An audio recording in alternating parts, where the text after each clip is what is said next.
pay attention to the passport bros, like they're getting women from like the DR, Colombia, the Philippines, Thailand, like women that can speak very little English, women that don't have education, women that need them. Women that need them. Women are raised to be wives. Mm-hmm. They learn everything from birth, from their father, from their mother, how to be a wife and how to support your man. Women that need them. It's not even women that need them. It's women that treat them with respect. So we don't.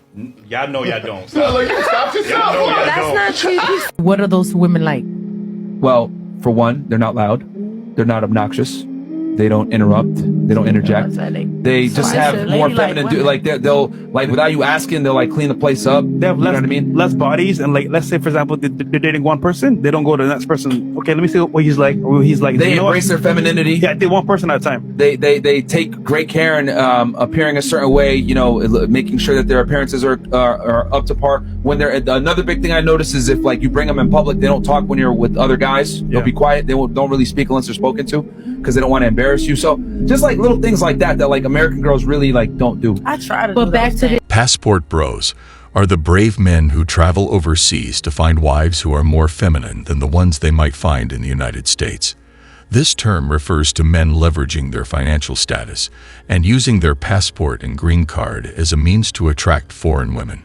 Some women are expressing concern, suggesting that these men are eager to return and humiliate women in America by choosing more traditional wives. Online, Western women are stating that these men are undesirable and mediocre, but their strong reactions indicate that they are bothered by their departure. However, they fail to provide a reason for their concern. If these men are indeed mediocre, then their supply of attention and friendship would be gone. On the other hand, if these men are desirable, then women would lose potential marriage partners and financial support. Men have been traveling to Brazil in search of women for years now, and this is not a new phenomenon. The same lessons need to be learned by the next generation of men, recognizing that women are fundamentally the same, regardless of their origin. Accusations made by women against the passport bros include claims that they are desperate men who exploit young girls in third world countries and turn them into breeding mares. They argue that these men dehumanize women, using them for sexual and domestic labor, essentially treating them as slaves for the purpose of reproduction. These criticisms suggest that the women condemning the passport bros are aware that women share common characteristics regardless of their location. Their efforts to shame these men stem from their fear of losing attention and resources to women in other countries. One YouTuber, known as the Filipina P, claims that some men have been harmed when entering relationships with foreign women. She's talking about guys going overseas to the Philippines and getting killed over there. What all men need to realize is that all women are lying to them.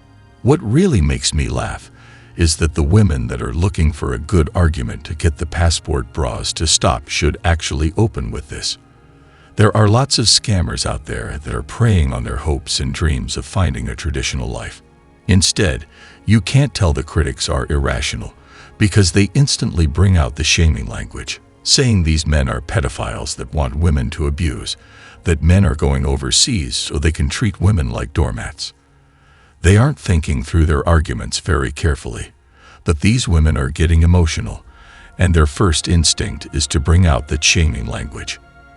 There's also projection for women in the West when they say that men treat women overseas as doormats.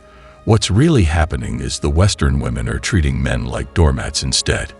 But if they accuse men of the very same thing that they're doing first, then men can't use that argument against them.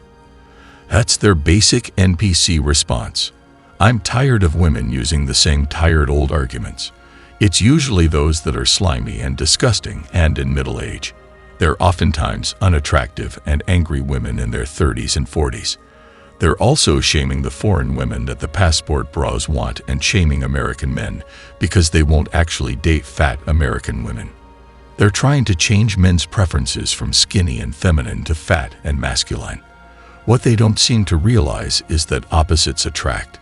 Yet every fat, mannish woman wants Tyrone with a six-pack and wealth. If he doesn't get together with her, then they'll go on the offensive, trying to tear down his self-esteem. Then you have disingenuous women on the other side of the coin, women like Filipina P, saying that her cousin married a passport bro and that she's happy. The only truth she actually brought up was that women in the Philippines have a lot of say in the household. That's what Western men don't realize, that all those BJs and home-cooked meals will eventually get to his head, and he'll give her control over his life. In the West, on the other hand, women want all forms of control.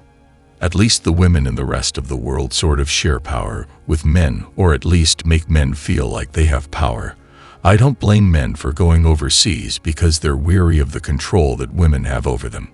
Plus, most of them are masculine, and masculine men seek out feminine women. It's that simple. One of the arguments women use against the passport bras is, sure, go overseas, but why do you have to be so vocal about it?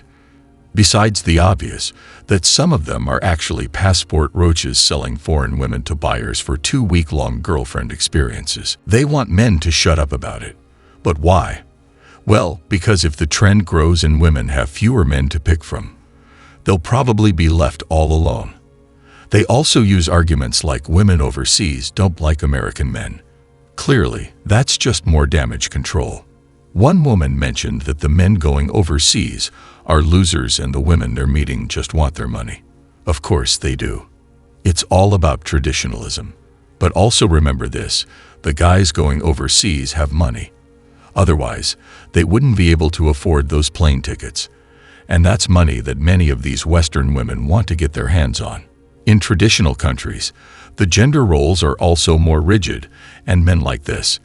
Instead of having to guess what's going on, men need a feminine and orderly woman in their lives, and that's something that's found less and less in today's woke Western world.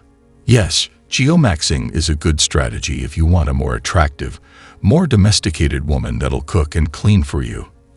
But that usually means that she's going to resent you more because of the roles that you are imposing on her. When women do something for men, we appreciate it at first, but after a while, we start to feel entitled to it. She also starts to resent having to do it. And if she doesn't, we get mad at her and might take it out on her. So she's not happy. I've seen that a lot in traditional relationships, and the passport bros don't really know that until they get into a relationship with a so-called traditional woman for an extended period of time. I remember many years ago heading to Europe on my own, and my girlfriend stayed behind. When I got back to Canada, I was so used to women doing things for me in Europe. Then I started asking her the same out of reflex action, and she started getting pissed off at me. She knew what was going on in Europe, and told me to go back if I wanted to be waited on hand and foot. At first, it feels wrong having women do everything for you, but eventually, you expect it, and it becomes nothing special. I prefer relying on technology to handle tasks like robot vacuuming, and potentially having robotic chefs in the future. In my experience, I've noticed that women tend to contribute more to the mess when living together, and then complain when they have to clean up their own mess. This behavior can be a form of gaslighting, where a traditional woman tries to make you feel crazy or unappreciative. Additionally, there is often underlying resentment from women who feel obligated to perform these tasks due to cultural expectations. This resentment can slowly erode their well-being, leading to a more mean-spirited attitude over time, which can negatively impact the relationship. Modern women in the Western world tend to have reduced domestic responsibilities, yet they still expect their partners to handle traditional male tasks, such as taking out the trash and other chores. However, they don't contribute as much to household duties as women did in the past. Regardless, both traditional and modern women may lean on their partners for emotional support, often using them as an emotional tampon. In certain countries like the Philippines, where divorce is not readily available, a woman might resort to extreme measures like arranging harm to their spouse if they no longer wish to be married. Although divorce laws may be changing there too, it can still be a concerning prospect for starting a family.